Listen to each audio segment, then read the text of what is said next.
episode of the Pick It and Flick It podcast. Welcome on back. Yeah. I'm Luke. I'm usually the co-host, but You always say that as if that's a thing. it is a thing. No, it's not. You're the main host.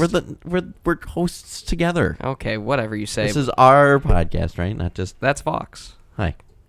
We're also joined by, Natasha. Oh, on the 6th, I we believe, don't introduce her. episode of our Halloween extravaganza. And I have a great feeling that all 31 of these are going to be done.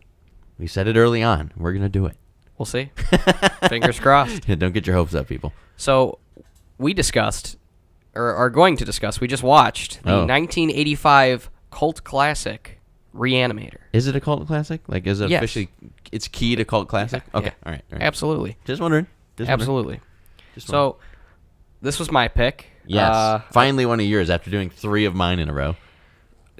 Purely because Vox's picks were a lot shorter. Yeah, we're trying to keep it But this quick. one was pretty brisk, about an hour 45. Was it that long? Yeah. Okay, for as slow as I felt this movie moved, it did not seem like it was that long. No. Huh. It's I felt like it went by really fast. Yeah, I didn't think it dragged too much. I feel like every time there was like a real exposition-heavy scene, it kind of just like cut away pretty quick. Well, I didn't think it dragged. I just thought it was like a slow-paced movie. Like, it wasn't dragging. Right. It was just like it was slowly uncovering everything. I don't know. It was a little different. What did you think, Vox? Okay. So I did not hate this movie by any means. And I'm actually really glad that I watched it. However, I will say that this is one goofy fucking movie. Absolutely. This is so goofy. Man. This was my pick because one, I haven't seen it for a while, and also I really like 80s, campy, gory movies, and I thought since I'm the only one who's seen it, this would be a great movie to get your guys' first reactions. So, what did you guys think? I feel like that the 80s movies is really what a lot of horror now is derived from. Absolutely. So yeah. if you can't respect at least the goofiness of the 80s, horror, scary, thriller or not, at least you just have to respect that that's where the original ideas came from that we see nowadays. Well, this isn't wholeheartedly original. It's very Frankenstein-like. Yeah, sure. And it's obviously based on, I don't know how many, but something from H.P. Lovecraft, because his name is attached all over it. You saw it was right in the title card. Yeah. This was made, I don't know their exact names. Stuart Gordon was the director. I Okay. believe this was his first movie. He just recently passed away in March. Oh, really? So rest in peace. Rip. He did this and some other goodies in the 80s. He also did From Beyond, another H.P. Lovecraft-based movie. And this one was kind of crazy because, like I was telling you, it was released unrated, which basically, if your movie gets released unrated, you can't really advertise it very much. You can't do it on the radio. You can't give TV Really? spots. Yeah, that's one of the stipulations So of it. okay, hold on. Just so we're on this real quick. If it's unrated, what happens if it's like NC-17? That's the same thing. So, it's the same rating. but that's a rating. Yeah, that's what I mean. Oh. Unrating and NC-17 are hand in hand. Weird. That's strange. as far as I know. But That's weird. They knew with this one there was no way they were getting an R. The only reason why I think that is because we see a fully naked woman too, and fully naked men. There are quite a few. Oh, that's true. I guess quite a few dangling wieners in this movie. I guess that's just the man in me that was like, it's just a wiener. It's just a wiener, right? But all hell breaks loose if you see a titty or yes, another absolutely another portion of a woman. I mean, as we know, the 80s were very they enjoyed showing off the human body. I feel like it really started the free the nipple movement. My first note on the movie, and right away this just made me so excited to watch it. Practical effects equal yes. This is up there with The Thing and especially a lot of the Friday the 13th, Evil Dead. yeah, absolutely. Elm Street, all the classics.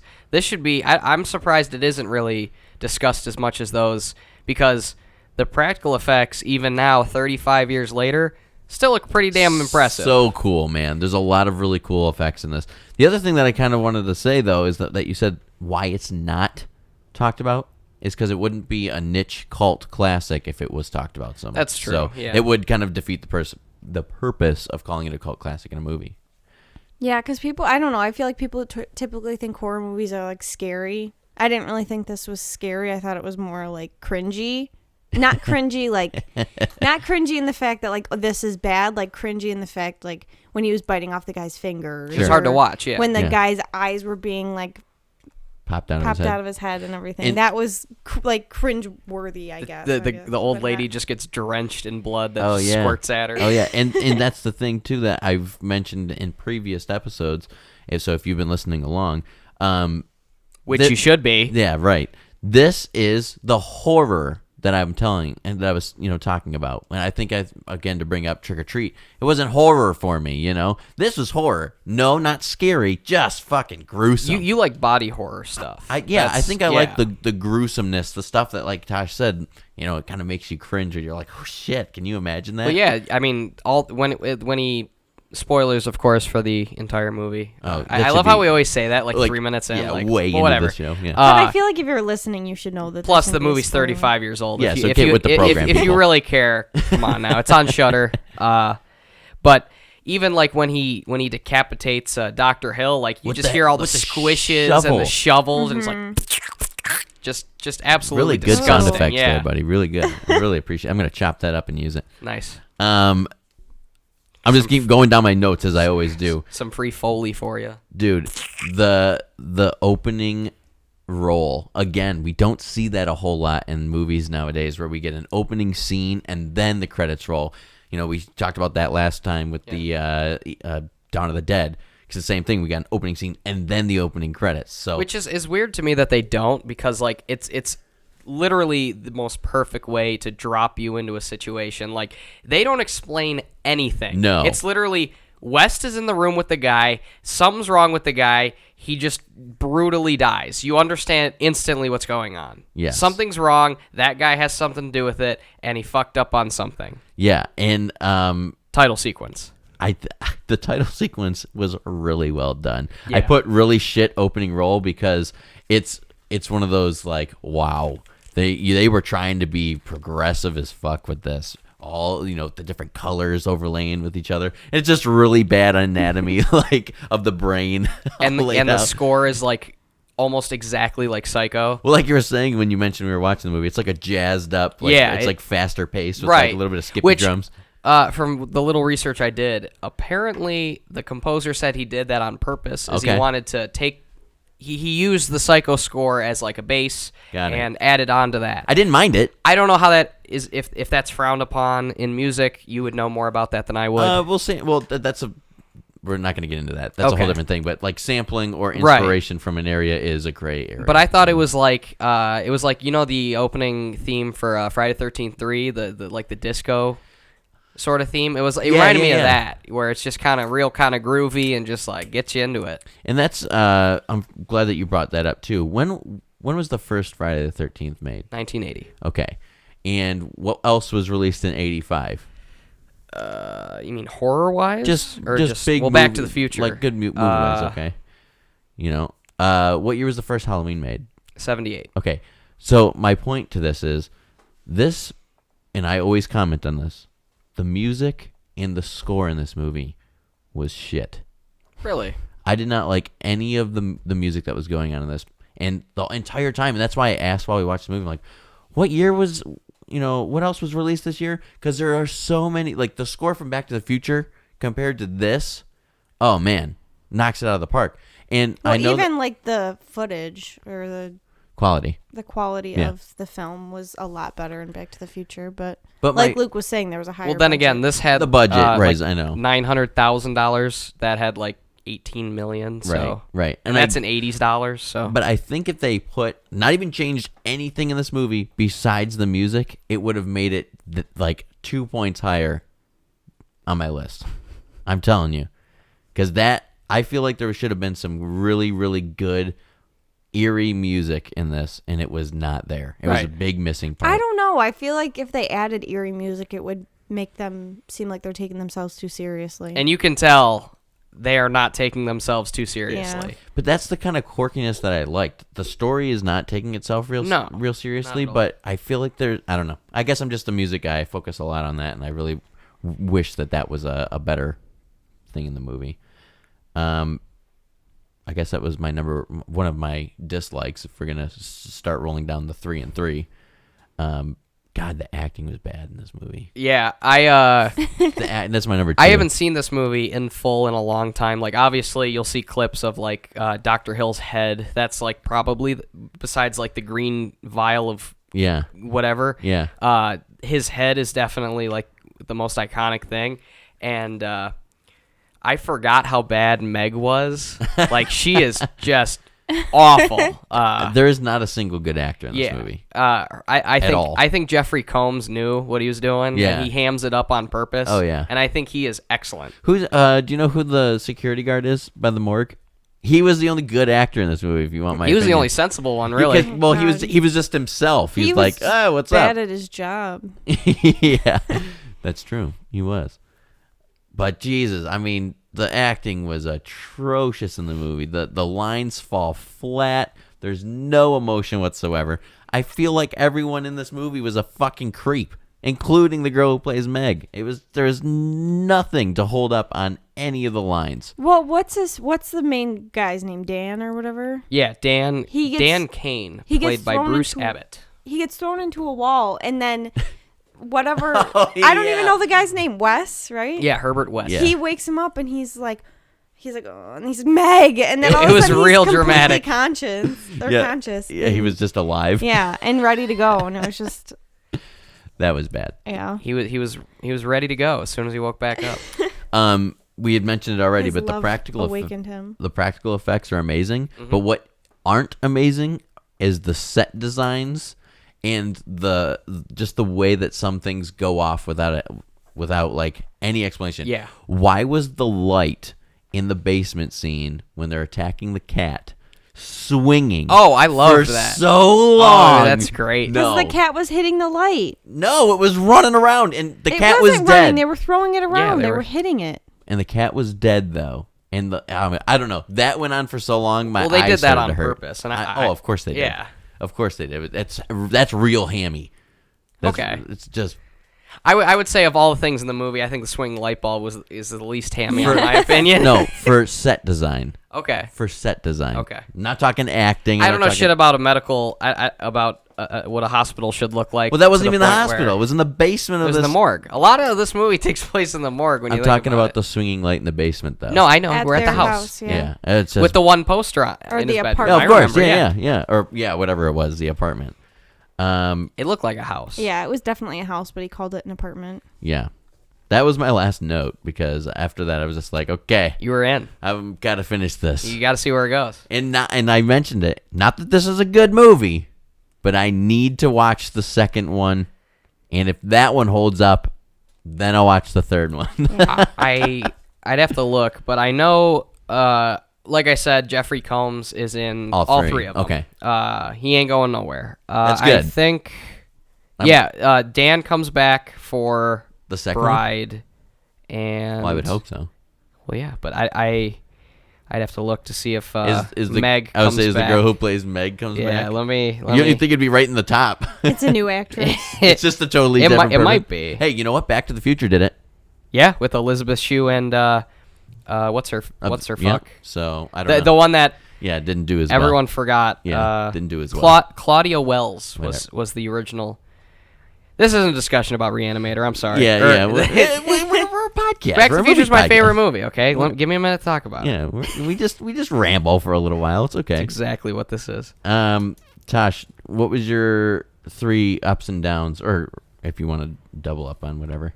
Oh God. So no, she is not in Bride of Reanimator. Oh no. How disappointing. That is disappointing. She was such a great actress with so much to offer. So much potential. Yeah, I mean, we really just missed She got her out. titties sucked on by a decapitated head in this Well, movie. more than just that. Yeah, I mean, that's in what is probably one of the most uncomfortable to watch scenes I've ever witnessed. We see a decapitated head held up by his own body begin to do some defiling acts to a woman, but thankfully our man Herbert West comes in. What's the word? Hot. Fungalinus? To, Kungalinus? No. Cunnilingus? Yeah, what is it? What is that word? Is that it? I think so. Congalingus? The conga? The conga? What is that fucking word? I don't know. I don't know. Cunnilingus. Yeah, that one. There it is. Okay. Yeah, all right. Took me a second, Same but thing, I got there. Yeah. I'm not gonna say what I said upstairs. Fellatio. Fellatio. That's a good one too. Yeah, that was for the two ladies in the room that watched it with us. I feel like that was Cringy. Yeah. I was actually uncomfortable. The line was being crossed right there. Yeah, they definitely pushed it, and I respect them for pushing it. I honestly, I would never think to do something like that if I were like in the writers' room. I would never be like, "Hey, here's an idea." Yeah, you know. I think that's worse than the Vine rape scene in Evil Dead. Both of them. Well, yeah, because in Evil Dead, that's like one shot and it's done. Well, in the remake, this one the remake they do kind of fucking brutal. Yeah, that does go on for a minute there. Yeah. But that's not even like in the remake. It's kind of very the way they do it. It's is fast, pretty, but still. Yeah, that's the word. Fast. They do it real quick. Is that on our list? No, but we should watch that just for SMGs because that one goes hardcore. Yeah, that's so good. Did you have ups and downs? I thought it was. I guess it's not an original idea, but it felt more original than a lot of the stuff that's been coming out lately. I think it's because everything's a remake and everything's a sequel and all that. So it was nice. And I know it's old, but it was just nice to watch a movie that I haven't seen before and that I haven't seen this concept. This is a great movie to watch with people, too, I feel like. Besides, like, a few of the... Don't watch it with Grandma. No, definitely not. I'd say leave Grandma out for this one. I was going to tell my grandma to watch this. Like, she would love it. If you kind of like horror movies and you like a little bit of camp, this is definitely one to check out. It's what I like is whenever things are starting to slow down, they're like immediately throw something gory in there to remind you what we're here for. Like, that's true. Yeah, and my other thing is it didn't feel like it wasn't a long movie, but it didn't seem like it just went by fast. When it was over, I was like, oh wow, that was a quick movie. Because in the beginning I was like, oh my god, this is going to be painful to go through. My favorite, but at the end I was like, oh, that wasn't bad. My favorite thing to do when we start a movie is, especially one that I haven't seen, is try to figure out how it's going to end.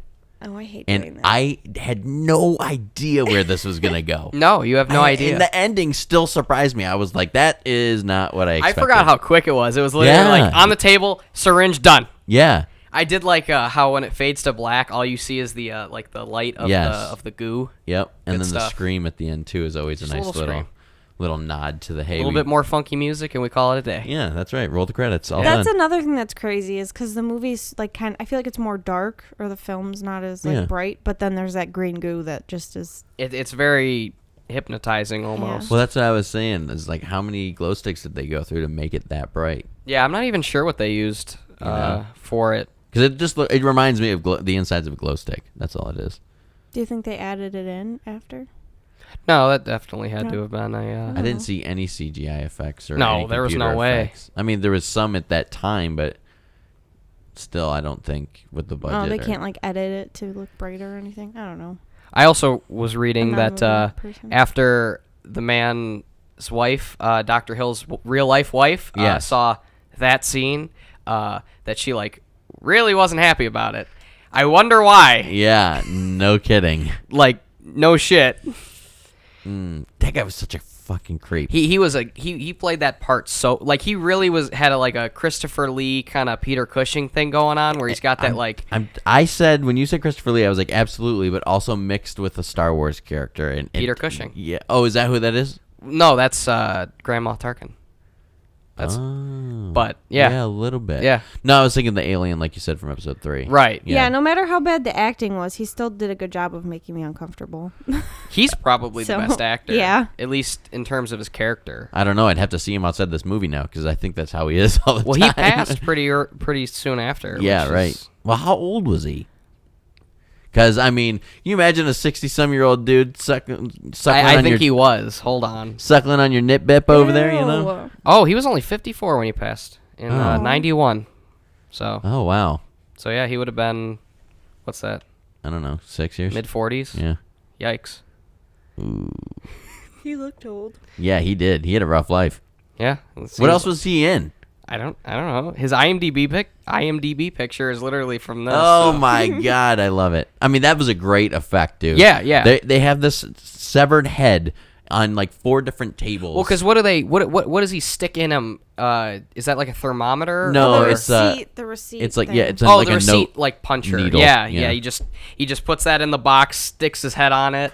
And that's really good too because they kept using the same tray aside from the bag, so that they already had the hole cut in that. So you Right. could wherever they were just cut a hole in the table, stick his head straight through. Plus, which to is avoid amazing. it feeling stale, and it seems like, oh, he's always in the tray. They have him like pick the head up a bunch of times, Yeah. and But then then show he's it from walking behind. around. Yeah. Yeah. That's nice. So you can't. Yeah, I really liked that. Yeah, they used every trick they could for this. I mean, if there's anything to say, just watch this movie straight for the gore, straight for the effects, right. because goddamn, Yeah.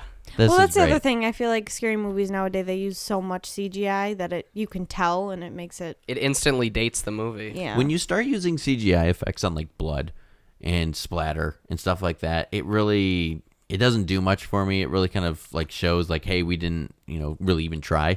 But when he's throwing stuff around like organs, Yeah. heads, dead cats, and it smacks into the wall, and you see stuff literally stick to the wall and then slowly fall starts off to in drip, in the yeah. background. You're like, that's unplanned, and it's just really well done. Well, there was like the heart, that cat's heart or Yeah. something that was like Yeah. hanging on the wall. Yeah, when they just fucking chucks it at the wall, you hear it splat, and then there's just like a complete It's just just a blood little- pile Yeah, on the wall. a little tiny little area just dripping off. Ugh. I love that scene where the Perfect. two of them in the basement just looking around. Yes. If you look at Jeff's facial expressions, he just looks so fucking like over it. He's like, "Ah." and there's probably 4 places that we go to in this movie. Yeah, it's not a very vast location So movie. did they do it in a studio? I want to know if they built all this stuff in a studio, besides maybe the house. I don't think this couldn't have been a studio movie. There's no fucking way. I don't know. I'd be interested to see that. Besides the house, because I think Maybe everything they else. shot it at a real hospital. I don't know. I wouldn't set foot in that hospital. After that, It looked like the entire place had been smoked in for 10 years. Everything was like kind of like tinted Yellow. this yellowish color. Kind of gross. Very unsterile. Run away from that.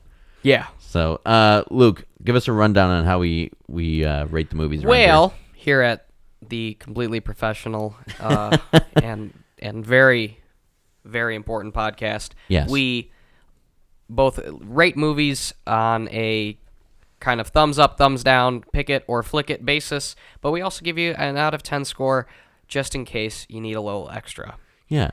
So, Vox, what would you give this movie? Yeah. So I thought really hard on this one, especially compared to some of the other ones we've watched so far. Okay. I'm struggling with it, Ooh. but I'm gonna go on a limb and say this was an 8. Oh my What? goodness. Yes. How exciting. I'm just gonna say it. It's an 8. Okay, Tosh.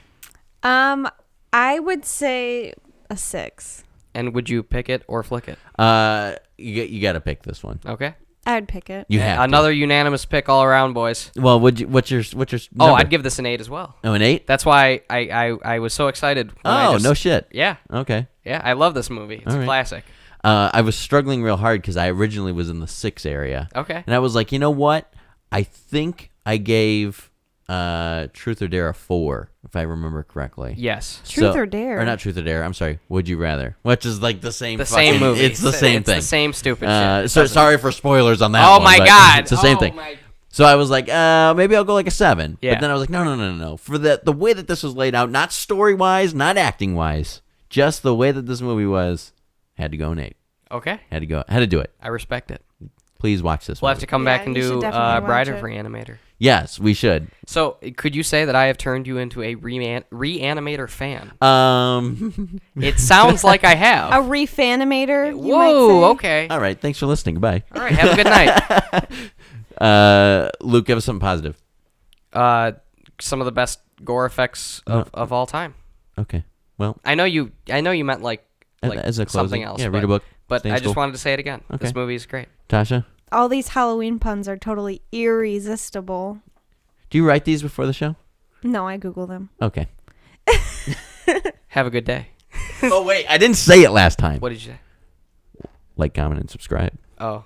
Ding. Don't forget to smash that fucking like button. You know what people are doing now? We can rant a minute on this because Let's it's hear fine. it. If you're listening this long after the movie, thank you. Congratulations. Or after the review.